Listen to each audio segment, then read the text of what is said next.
নমস্কার। আমি এখন সুকান্ত একাডেমিতে আছি। এখানে 3 দিন ব্যাপী ফেস্টিভ্যালের আজকে শেষ দিন। আজ 23শে নভেম্বর 2025। ঋত্বিক ঘটকের জন্ম শতবার্ষিকী উপলক্ষেই এই ফিল্ম ফেস্টিভ্যাল। আজ আমি পেয়েছি আমাদের এ রাজ্যের প্রথম feature film director Dipak Bhattacharya. ইতিহাস এবং বিভিন্ন বিষয় নিয়ে ওনার সাথে আজ কথা বলবো। নমস্কার। নমস্কার। এবারে এখানে যে ফেস্টিভ্যালটা হচ্ছে সেটা তো বেসিক্যালি ঋত্বিক ঘটককে নিয়েই। তো কোনোদিন বাস্তবে আপনার সাথে ঋত্বিক ঘটকের দেখা হয়েছে? দেখা হয়। উনি তো 76-এ মারা গেছেন। আচ্ছা। উনি যখন 76-এ মারা গেছেন তখন তো আমি তখন নর্থ ইস্টে শিলংয়ে থাকি। ওনার সঙ্গে দেখা হওয়ার কোনো সুযোগ ঘটেনি। বাকি দুজনের সঙ্গে দেখা হয়েছে আমার, বা একজনের তো কাজই দেখেছি আমি, একজনের শুটিং আমি নিজে দেখেছি। সত্যজিতের কাজ মানে ফ্লোরে আমি ছিলাম একটা ওই আগন্তুকের। আচ্ছা। শুটিংয়ের সময় আমি গেছিলাম আর কি, জাস্ট অবজার্ভ, সেটা আমি দেখেছি। আর মৃণাল সেনকেও কাজ করতে দেখেছি, কিন্তু ওনাকে আমি দেখতে পাইনি। কিন্তু আপনি তখন তো বললেন যে আপনি কলেজে পড়তেন। 76-এ? হ্যাঁ, 76-এ, হ্যাঁ, প্রায় কলেজ শেষ হয়ে এসছে আমার। আচ্ছা। তখন ঋত্বিক ঘটকের ক্রেজ ছিল? তখন ঋত্বিক ঘটকের ক্রেজ লিমিটেড ছিল, লিমিটেড পার্টিকুলার সার্কেল। কেমন ওর মানে আজকে যে জিনিসটা ডেভেলপ করেছে সেটা তখন ছিল না। উনি যতদিন জীবিত ছিলেন এই ধরনের ক্রেজ ছিল না। একটা ছবি তখন লোকে দেখতো বেশি, সেটা হচ্ছে মেঘে ঢাকা তারা। মেঘে ঢাকা তারা হয়েছে পপুলার সিনেমা বলতে যাবো যে সেরকম একটা ছিল, এবং ওতে উনিও টাকা পয়সা পেয়েছিলেন। একমাত্র মেঘে ঢাকা তারাতে উনি ভালো টাকা পেয়েছিলেন। তারপরেই উনি বোধহয় কমল গান্ধারটা করেন। কমল গান্ধার করেই আবার ডুবলেন আর কি, আবার লসে গেলেন আর কি। তা এই ছবিটা নিয়েই তখন ক্রেজ ছিল। আমরা শুনেছি ওনার সব, কিন্তু আমরা তো তখন আমাদের একটা আগ্রহ ছিল নাগরিক, আর নাগরিক তখনও দেখা সম্ভব হয়নি। নাগরিক তখনও রিলিজ করেনি। নাগরিক রিলিজ করলো 1977-এ 30শে সেপ্টেম্বর কলকাতা শহরে, তার মৃত্যুর 1 বছর পর। উনি 76-এ মারা গেছেন, তারপর নাগরিক রিলিজ করে। আসলে এখন দিনে যা সহজলভ্য, তখনকার দিনে তো তা তো ছিলই না। আজকে দিনে মোবাইলে আমরা দেখে ফেলি, তখনকার সময় তো জাস্ট সিনেমা হল ছাড়া কোনো উপায় নেই। হলও তো সেরকম খুব একটা বেশি ছিল বলে তো আমার মনে হয়। হল ছিল তখন তো সবই সিঙ্গেল স্ক্রিন, তখন তো সব সিনেমা হলই সিঙ্গেল স্ক্রিন। হল ছিল, নাম্বার অফ হল তখন মোটামুটি পশ্চিমবঙ্গে খারাপ ছিল, পরে হয়তো আরো বেড়ে গেছে, জনসংখ্যার সঙ্গে সঙ্গে বাড়ে। মোটামুটি খারাপ ছিল না, কিন্তু হলের সঙ্গে কিন্তু এই ছবির কোনো সম্পর্ক নেই। ছবি চলার না চলার যদি বিষয়টা জানতে চাও, এর সঙ্গে কিন্তু হলের সম্পর্ক নেই ততটা, যতটা সম্পর্ক হলটাকে ব্যবহার করার ক্ষেত্রে। হল তুমি নিজে ব্যবহার করতে পারবে না। একজন ফিল্ম মেকারের হাতে ছবিটা হলে পৌঁছানোর ক্ষমতা নাই ডাইরেক্টলি, তাকে যেতে হবে একটা সিস্টেমের মাধ্যমে। সেই সিস্টেমে আছে তোমার ডিস্ট্রিবিউটররা হলটাকে কন্ট্রোল করে। যত হল থাকে সমস্ত হলগুলি ডিস্ট্রিবিউটররা কন্ট্রোল করে। ফলে তুমি যখন ডিস্ট্রিবিউটরের সঙ্গে একটা এগ্রিমেন্ট করতে হবে, তোমাকে সে কত টাকা ফেরত দেবে, কারণ সে সিনেমা হলটা সে ভাড়া করবে, তখন সিনেমা হলটা সে হায়ার করে নেবে for say 1 week 2 week 3 weeks. Cinema hall মালিকের সঙ্গে তার কন্ট্রাক্ট হবে ডিস্ট্রিবিউটরের, সে একটা প্রফিট আর্ন করবে, সিনেমা হলের মালিক একটা প্রফিট আর্ন করবে। এই দুটো বাদ দিয়ে দেন তোমাকে কিছু টাকা সে দেবে। তুমি হচ্ছে সবার শেষে পাওনাদার, বুঝতে পারছো? প্রোডাক্ট কিন্তু তোমার। Very funny system. রিটার্নের সময় তুমি সবার শেষে পাবে। ফলে ওখানে যে ছবিটা করে, যে প্রডিউসার, যে টাকাটা লাগায়, বা যে ডাইরেক্টর, তার হাতে কিছুই থাকে না। এত কষ্ট করে যখন ছবিটা বানায়, এখন যদি হলে ছবি না পৌঁছায় তাহলে মানুষ দেখবে না। তো ওই জায়গাটা হচ্ছে ভাগ্যতাড়িত বলতে পারো আর কি, যে কারণে নাগরিক রিলিজ করলো না। নাগরিক যদি 1954-এ রিলিজ করতো তাহলে তো ইতিহাসটা অন্যরকম হয়ে যেত। তাহলে ভারতবর্ষের এই যে অন্য ধারার ছবির যে ইতিহাস, সেটাই পাল্টে যেত। তখন তো আর পথের পাঁচালী হয় না, পথের পাঁচালী তো পরে। সত্যজিৎ রায় নিজে লিখেছেন যে যখন আমি পথের পাঁচালী এডিট করি 1954-এ বেঙ্গল ল্যাবরেটরিতে, তখন আমার নাগরিক দেখার সুযোগ হয়েছিল, অর্থাৎ ততক্ষণে নাগরিক finished before he started his editing. এবং আমি তখন নাগরিক দেখি, ওই ল্যাবরেটরিতে দেখি। আমি দেখার পর উনি বললেন যে ওনার যা কমেন্ট সেটা বললেন নাকি সাদা মাটা হয়েছে, পারিপাট্যের অভাব, তবে সমস্ত ছবিটাতে একটা দরদি মনের ছাপ পরিব্যাপ্ত রয়েছে, এটা উনি বলেছেন এই নাগরিক সম্পর্কে। এটা হচ্ছে তার কমেন্ট। কিন্তু সেটা রিলিজ হলো 1954-এ, সেটা জাস্ট এডিটিং এ ছিল, কিন্তু রিলিজ তো হয়নি। কার নাগরিক? কে বললো নাগরিক ওয়াজ রেডি ইন 1954? আচ্ছা, কিন্তু বিকজ অফ দি বলছি কি, তো ডিস্ট্রিবিউটরের প্রবলেমের জন্য রিলিজ হলো না। উনি ডিস্ট্রিবিউটর বিভূতি রায় না বিভূতি চৌধুরী, আমার টাইটেলটা খেয়াল করছে না, সব বিভূতি জেন্টলম্যান, ওনার সঙ্গে তার এগ্রিমেন্ট হয়ে গেছে এখন ছবিটা হলে যাবে। কিন্তু কোনো একটা টেকনিক্যাল কারণে, ডিস্ট্রিবিউটরের কোনো একটা ভুলের কারণে, কি ভুল সেটা কেউ জানে না, এটা কেউ খোলসা করেনি। এবং এই কথাটা বলেছেন ওনার স্ত্রী, ঋত্বিক বাবুর স্ত্রী, যে কোনো একটা ডিস্ট্রিবিউটরের ভুলের কারণে ছবিটা রিলিজ হতে পারলো না। এবং আমরা 56 আর একবার ট্রাই করেছিলাম, তখনও পারিনি। আলটিমেটলি ছবিটা রিলিজ করলো 77 আফটার 25 ইয়ার্স। সেটাই তো, এত বছর পরে উনি নিজেও দেখে যেতে পারেনি ছবিটা রিলিজ হয়েছে। তখন ওনার শেষ ছবি যুক্তিতক্ক গপ্প হয়ে গেছে, যুক্তিতক্ক গপ্প আর নাগরিক একসঙ্গে রিলিজ করে। তখন কি পশ্চিমবঙ্গ সরকার এটা? হ্যাঁ, পশ্চিমবঙ্গ সরকার এটা ইনিশিয়েটিভ নিয়ে করে, বুদ্ধদেব ভট্টাচার্য করিয়েছিলেন। এইটা বুদ্ধদেব ভট্টাচার্যের ইনিশিয়েটিভে নাগরিকের অনেক গল্প আছে। নাগরিকের নেগেটিভ ছিল না, খুব স্বাভাবিক, 25 বছর নেগেটিভ থাকবে না, নষ্ট হয়ে গেছে নেগেটিভ। একটা অত্যন্ত বাজে প্রিন্ট থেকে ডিউপ নেগেটিভ বার করে আবার প্রিন্ট করে তারপর রিলিজ করানো হয়েছিল। এই পেনটা গভর্নমেন্ট নিয়েছিল, ওয়েস্ট বেঙ্গল গভর্নমেন্ট। আচ্ছা, তখন আপনি এই ছবিটা কবে দেখছেন? আমরা 77-এ না, আমি আরো পরে দেখেছি। আমি দেখেছি বোধ হয় ফেস্টিভ্যাল যখন হয় কলকাতায়, তখন ওরা দেখেছিল। এই ধরো 88 ফিট হবে, 88, 89 এরকম। আপনি নিজেও তো ছবি করেছিলেন, এবং 1986-এ। হ্যাঁ, আমার একটা স্ট্রাগলের ইতিহাস ত্রিপুরা রাজ্য থেকেই আছে। তো তখনকার সময় কাজ করা আপনি কিছুটা অনুভব করবেন।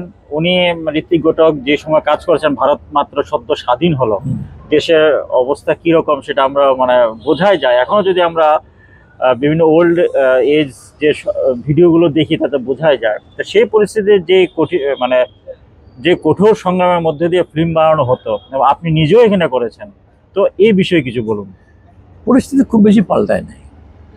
তার কারণ সিনেমাটা একজনের হাতে তো নির্ভর করে না। সিনেমা থাকে অনেক লোকের এটা সমষ্টিগত কাজ।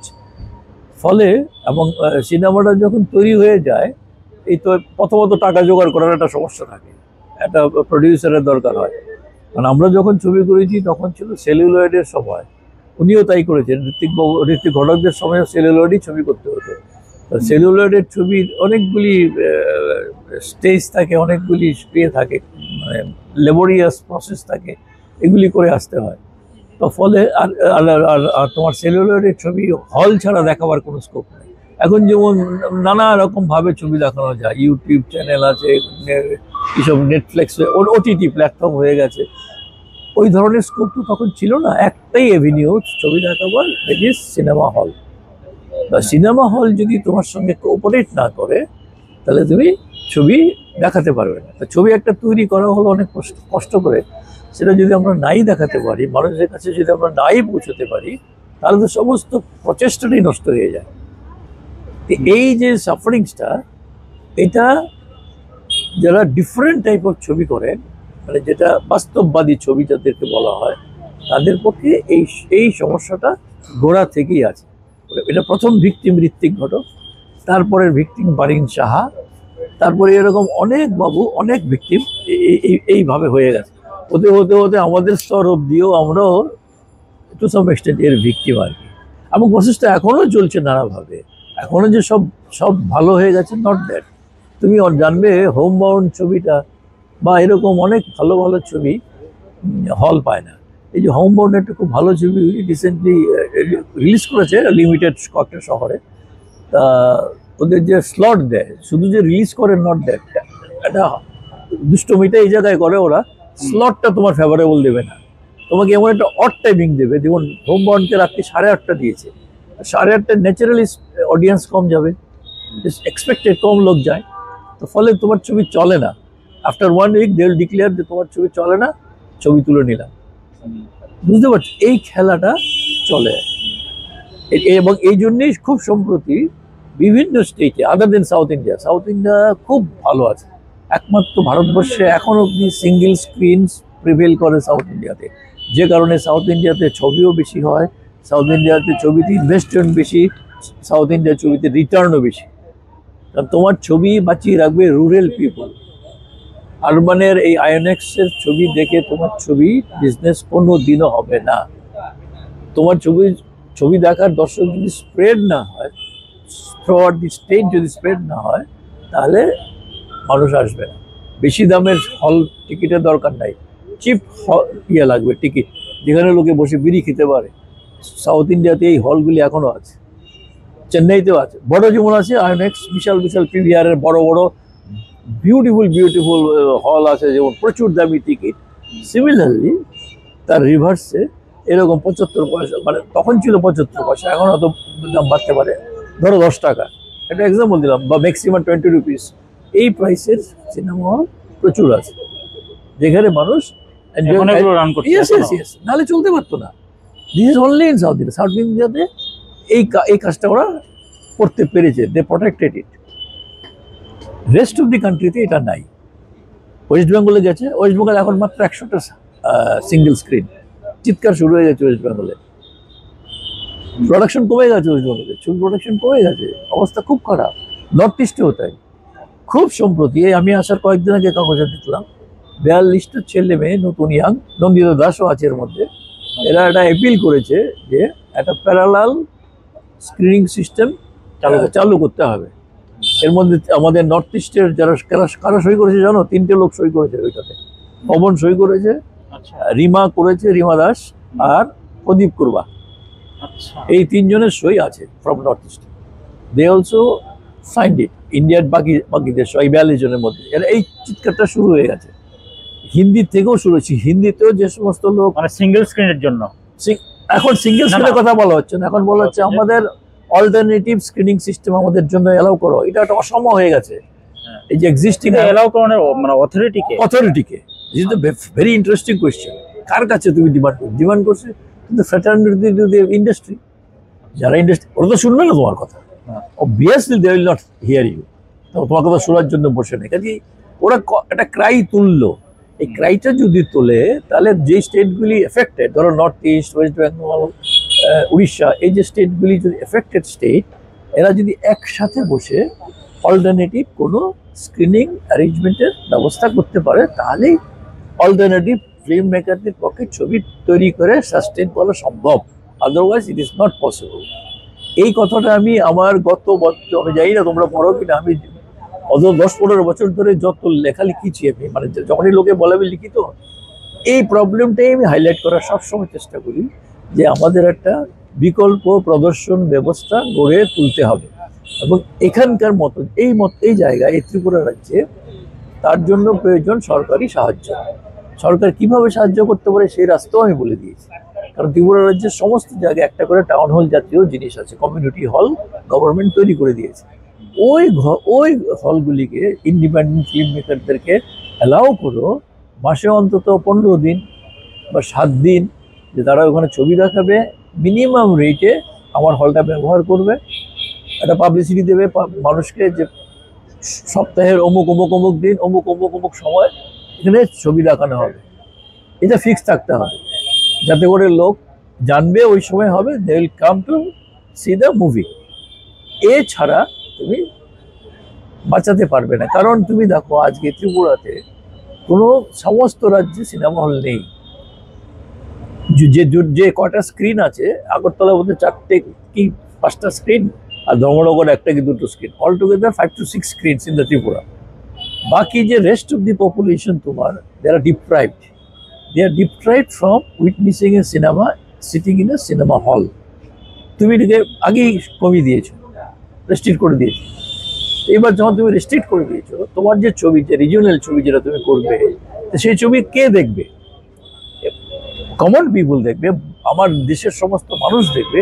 আমি তো তার কাছে পৌঁছতে পারছি না, তুমি আমাকে রেস্ট্রিক্ট করে দিচ্ছ অনলি আগরতলা। আগরতলার বাবুরা তো এখানে পপকর্ন খেতে যায়। ইন আরবান কালচার যেটা এখন ডেভেলপ করেছে, not only Agartala, in everywhere, লোকে তো ছবি দেখতে বসে কফি খায়, কোল্ড ড্রিঙ্কস খায়, কি খায়, পপকর্ন খায়। ওদের কাছে তো ছবি যে পাসিং পিরিয়ড, একটা সময় কাটাতে এসছে। ফলে তোমার ছবি চলে না, ছবি যখন চলে না এই অজুত্তর দেওয়া তখন খুব সোজা হয়ে যায়, তোমার ছবি তুলে দেয়। সুতরাং এখন ছবি করার চেয়েও গুরুত্বপূর্ণ হয়ে দাঁড়িয়েছে স্ক্রিনিং সিস্টেমটাকে ডেভেলপ না করলে। আমি এই কথাই বলার কালকে যে বললাম সেখানে ইনঅগারেশনের দিন এটাই আমি বলার চেষ্টা করেছি যে তাহলে কিন্তু ইন্ডিপেন্ডেন্ট ফিল্ম মেকারদের পক্ষে বেঁচে থাকা অসম্ভব। তো তোমাকে ওরা টিকতে দেবে না। তুমি একটা বড় মানে মাল্টি ক্রোরের ফিল্মের সঙ্গে তুমি পাবলিসিটি দিতে পারবে না, তুমি কিচ্ছুতেই ওদের সঙ্গে ওরা যেভাবে প্রমো করা শুরু করেছে আজকাল সেভাবে প্রমোও তুমি করতে পারবে না। কারণ আমি চোখের সামনে দেখি তো আমার বন্ধু বান্ধব যারা একটু ভালো ছবি করে এদেরকে অড টাইম দেয়, নন্দন দেয় না করে, হয়তো তুমি চিৎকার করলে নন্দন করাই হয়েছে ফর অল্টারনেটিভ সিনেমাদের জন্য, তখন তোমাকে এটা বলবে ঠিক আছে ভাই দিচ্ছি তোমাকে নন্দন, এই বড় চিৎকার করো, আই এম গিভিং ইউ নন্দন। তোমাকে স্লট দিল দুপুর 1টা, দিয়েছে আমার বন্ধুকে দুপুর 1টার সময় স্লট দিয়েছে। আমি ছবি দেখতে গেছি, সারা হলে 75 জন লোক। তো এবার তুমি ভাবো ছবিটা সে কদিন রান করাতে পারবে? 1100 ক্যাপাসিটি একটা হলে। হল মালিক অটোমেটিক এসে বলবে দেখি আমার তো ইলেকট্রিকের ভাড়াই উঠবে না, এই ছবি চালিয়ে লাভ, এই ছবি তোলাও, অটোমেটিক তোমার ছবি উঠবে। সেই জায়গায় আমি একটা লারেলাপ্পা ছবি, সরি লারেলাপ্পা not is a good word, অন্য ধারার ছবি তুমি দিয়ে দিলে, যেটা there is a possibility of earning money. আমরা তো এখন 2025-এ আছি। আপনি এক সময় ত্রিপুরাতে ফিল্মের একটা আবহ ছিল, এখন কোন একটা জায়গা থেমে গেছে মনে হয় না আপনার? আমি আসলে এখন যা দেখি, এখন একটা নতুন ধারা আসছে, সেটা হচ্ছে শর্ট ফিল্ম তৈরি করার। এই শর্ট ফিল্মের একটা ধারা, সেটা হচ্ছে হাফ অ্যান আওয়ার মতো তারা ডিউরেশন থাকে, 25, 26, 30 মিনিট। খারাপ না, এটাও ভালো। ওরা আমার কাছে মনে হয় শর্ট ফিল্মগুলি যেন ছোট গল্পের মতো আর কি, বাংলা সাহিত্যে যে ছোট গল্প আছে সেরকম ভালো করতে, কেউ ভালো করেও, করতে পারলে ভালো। আমি খারাপ বলছি না, this is a good trend. কারণ তোমার কি বলে টেকনোলজি সাহায্য করেছে অনেকটা ভালো ছবি করতে, এই ছোট ছবিগুলি করতে। কিন্তু প্রবলেম সেই একটাই, প্রবলেম রিমেন দ্য সেম, সে কজনের কাছে পৌঁছতে পারবে, তার রিচ নাই। তো সে ধরো ইউটিউবে দেখাবে, ইউটিউবে সে কি করে লোককে জানাবে আমার ইউটিউবটা দেখবে ভাই, আমার ছবি আছে? তার যে বন্ধু বান্ধব বা তার যে নন সার্কেল, সেই সার্কেল অব্দি সে যেতে পারবে, এর বাইরে তো সে যেতে পারবে না। তো ইটস এ ভেরি, আবার লিমিটেড হয়ে গেল, খুব লিমিটেড। এই কথা এই জন্যই বারবার একটা জায়গায় আমি ঘুরে ফিরে একটা জায়গায় আসছি, তুমি হয়তো অনেক কষ্ট করে, অনেক পরিশ্রম করে, টাকা পয়সা জোগাড় করে একটা ছবি করলে, কিন্তু তুমি তো দেখাবার জায়গা পাবে না, তোমাকে হাত ধরার জন্য কেউ নেই। There is none just to help you, যে ভাই আমি আছি, তুমি ছবি করেছো, come I will show you. There is no one, government নাই, প্রাইভেট প্লেয়ার নাই। তুমি ফ্রাস্ট্রেশন ছাড়া একটা ছেলের জীবনে কি আসবে? How he will sustain? তুমি যতই ফিল্ম স্কুল খুলো, যাই খুলো, ওখান থেকে শিক্ষা গ্রহণ করে ছেলে মেয়েরা কি করবে? ছবি তো বানাতে যাবে, তো সে দেখাবোটা কোথায়? তার স্কোপ তো তুমি রাখছো না, তুমি কোনো স্পেস ক্রিয়েট করছো না। পুরো তো এক সময় ফিল্ম সোসাইটির একটা মুভমেন্ট ছিল, বিশেষ করে অল্টারনেটিভ সিনেমার জন্য, কিন্তু আজকে সেই নেই, বলতে গেলে মানে হারিয়ে গেছে। এই জিনিসটা বোধহয় রিভাইভ করা দরকার। যদি তোমার ছবি দেখাতে হয়, এটা আমার মাথায় নতুন আইডিয়াটা এসছে, যে জিনিসটা আমি বললাম গভর্নমেন্টের সাহায্য চাইলাম, গভর্নমেন্ট তোমাকে সাহায্য করলো না, টাউন হল দিল না, কারণ ওর কাছে কোনো রেসপন্স নাই। তাহলে অল্টারনেটিভ হতে পারে ফিল্ম সোসাইটিকে আবার রিভাইভ করা, টু হেল্প দিস পিপুল। আগে ফিল্ম সোসাইটিটা যখন হয়েছিল তখন আমরা বাইরের ছবি দেখাতাম, তো ফরগেট নাও বাইরের ছবি। এখন ফিল্ম সোসাইটি মুভমেন্টটাকে এইভাবে করো, এখন আমি কি বলে তোমার ইন্ডিপেন্ডেন্ট ফিল্ম মেকার যারা, এরা যে কাজগুলি করছে একে আমি প্রমোট করব। এই ফিল্ম সোসাইটি যদি তোমার ছবিকে নিয়ে ভিলেজে যায় বা ছোটখাটো শহরগুলিতে যায়, আদার দেন দিস আরবান এরিয়া যেখানে অলরেডি ফ্যাসিলিটিস আর অ্যাভেলেবল, এখান থেকে বাইরেই যদি একটু যায়, ধরো এখান থেকে বিশালগড়ি গেল, ফর এক্সাম্পল বিশ্রামগঞ্জ গেল, চরিলাম গেল, দে ক্যান মুভ। ওখানে কোনো ক্লাবকে ধরলাম, ক্লাবকে ধরে ওদের সাহায্য নিয়ে যদি আমরা একটা ছোটখাটো গ্যাদারিং করে শো করতে পারি, তাহলে এই মুভমেন্ট ক্যান ডেভেলপ। প্রথমে 50 জনই দেখুক, যদি ছবিটা ভালো লাগে তাহলে হয়তো পরের দিন আরো আরেকটা ডেট করবে, আরো 50 জন দেখলো, আরেকটা জায়গায় গেলে সেখানে 50 জন দেখলো। এই মুভমেন্টটাই এখন করতে লাগবে, আদারওয়াইজ বাঁচার কোনো উপায় নাই। এটা কিন্তু খুব সিরিয়াস প্রবলেম হয়ে গেছে। প্রসেনজিৎ চট্টোপাধ্যায়ের মতো ছেলে এখন এটা নিয়ে ভাবছে, ইজ থিঙ্কিং। এই যে 100টা ফিগার তোমাকে দিলাম, এটা ওর স্টেটমেন্ট।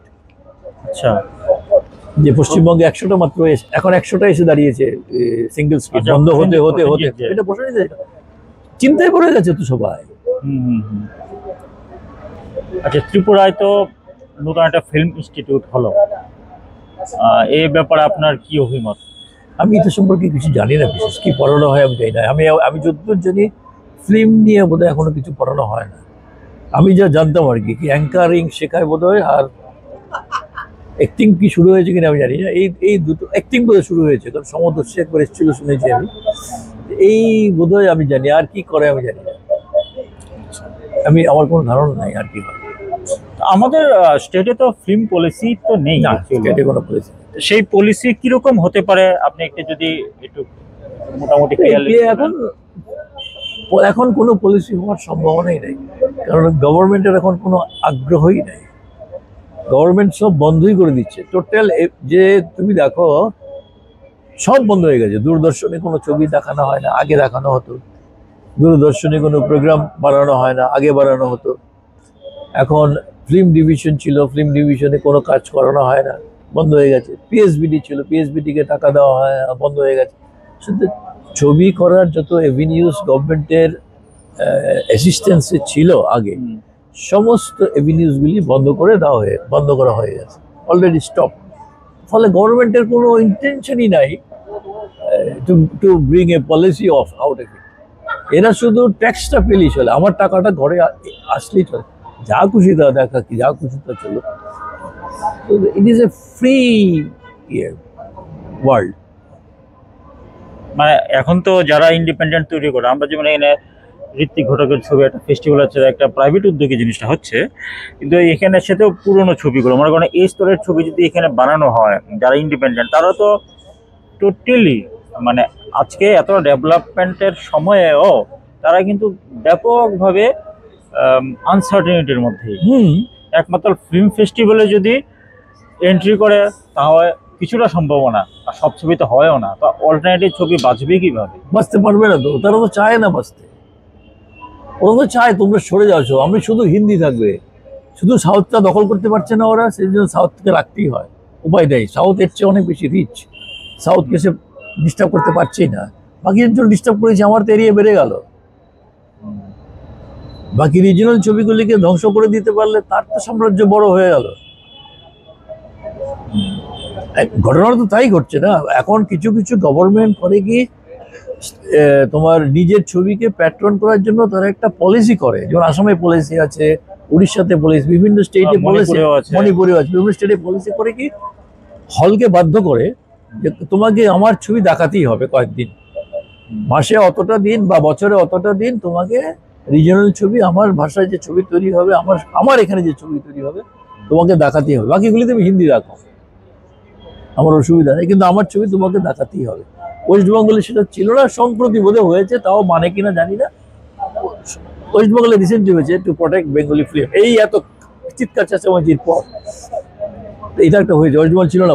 ফলে এই একটা পলিসি আছে, তোমাকে যদি এটা যদি গভর্নমেন্ট করে তাহলে তুমি হয়তো একটা স্ক্রিনে মাসে হয়তো 15 দিন পেলে, যে রিজিনাল ছবিটা চললো। এটা একটা হতে পারে। আর আরেকটা হয় আরেকটা তারা করে রেভিনিউর শেয়ার রিটার্ন করে, এটা আসামে করে, অনেক স্টেটে করে। তারা যে রেভিনিউটা আর্ন করে তার একটা পার্সেন্টেজ প্রডিউসারকে দিয়ে দেয় টু এনকারেজ হিম। এই পলিসিটা আছে। এই পলিসিগুলি যদি না অ্যাডপ্ট হয় তাহলে ছবিকে বাঁচানো মুশকিল। আমি এক সময় এমনিতে ফেসবুকের মাধ্যমে আমাদের মুখ্যমন্ত্রী মাননীয় মানিক সাহার কাছে আবেদন করছিলাম যে ত্রিপুরা তো প্রায় 28,000 কোটি টাকার বাজেট, তার থেকে অ্যাটলিস্ট 1 কোটি টাকা তো আপনার ফিল্মের জন্য আলাদা বরাদ্দ করতেই পারে, ফিল্মের ডেভেলপমেন্টের জন্য। এখানে রিজিওনাল যারা ছবি করে, হ্যাঁ, এটা যদি বছরভর যদি একটা এরকম প্ল্যানিং থাকে তাহলে কিন্তু এখানে ইন্ডাস্ট্রি কিছুটা বুস্ট আপ হতে পারে। আশাবাদী আমি করবে, কিন্তু এখনো যদি পলিসি যদি না হয় তাহলে আপনি হবে কিভাবে? ফিল্ম ইনস্টিটিউট হয়েছে, নো ডাউট, খুবই ভালো কথা। তো এই বিষয়ে আপনি কি মত পোষণ করেন? আমি মত পোষণ করি এখানকার কেউ যারা গভর্নমেন্টে আছে যারা, এরা প্রথমত সিনেমা বিষয়টা বোঝে না, 1 নম্বর। 2 নম্বর, বোঝার চেষ্টাও করে না। আমরা অযাচিতভাবে বহুবার এইসব প্রপোজাল দিয়েছি সবাইকে, আজকে না, অনেক বছর আগের থেকে এসব দিয়ে। এখন তো দিই না, এখন দেওয়া বন্ধ হয়ে গেছে। আগের যিনি ছিলেন ওনাকে বহু প্রপোজাল দেওয়া হয়ে গেছে, বহু কথাবার্তা বলা হয়ে গেছে। এরা এগুলি শোনারই চেষ্টা করে না, বোঝারই চেষ্টা করে না। ফলে এখানে এখন অবধি কোনো আমি পজিটিভিটি দেখি না। তুমি যে কথাটা বললে 1 কোটি টাকা রাখুক বাজেটে, ওর 1 কোটি টাকা রাখার দরকারই নেই। সেন্ট্রাল গভর্নমেন্টের অনেক উইং আছে যেখান থেকে ঠিক জায়গা মতো পার্সু করলে সিনেমা করার জন্যই ফান্ড আসতে পারে, যদি স্টেট গভর্নমেন্ট পার্সু করে। স্টেট গভর্নমেন্ট সেগুলি জানেই না। অন্যান্য স্টেটে যারা জানে তারা সেগুলি আনে, তারা করে। এখানে স্টেট গভর্নমেন্ট জানে না। আমি যদি জানানোর চেষ্টাও করি তারা শুনে না, কেমন? কারণ তাদের কাছে সিনেমাটা প্রায়োরিটিতে নেই। সিনেমাটা মোটেও প্রায়োরিটিতে বলতে পারে না। যেহেতু সিনেমা প্রায়োরিটিতে নাই, সেই জন্য এটা নিয়ে কোনো ভাবনা চিন্তাও নেই, না কোনো ব্যুরোক্রেট লেভেলে আছে, না কোনো পলিটিক্যাল লেভেলে আছে। তবুও এখানে কিন্তু ইউটিউব বেসে অনেকগুলো শর্ট ফিল্ম দেখে ককবরক ভাষায় হচ্ছে, বাংলাতেও কিছু কিছু হচ্ছে, কিছু বেশ প্রমিসিং। কিন্তু সরকারি স্তরে যদি একটা ফিল্ম পলিসি থাকতো, যেটা মণিপুরে আছে, আসামেও আছে, অন্যান্য সিকিম আছে, হ্যাঁ, বিভিন্ন স্টেটে, অ্যাটলিস্ট ত্রিপুরা যদি করা হয় এটা বুস্ট আপ হবে। এটা আমার করলে তো ভালোই, করেন না কেন? এখন কথা হলো কি কি মূল পয়েন্ট হতে পারে, আপনি যদি সংক্ষেপে কিছু বলে দেন। এগুলো পলিসি হতে পারে, এটা সরকারের কাছে আমার এই ভিডিওর মাধ্যমে একটা আবেদনও রইল।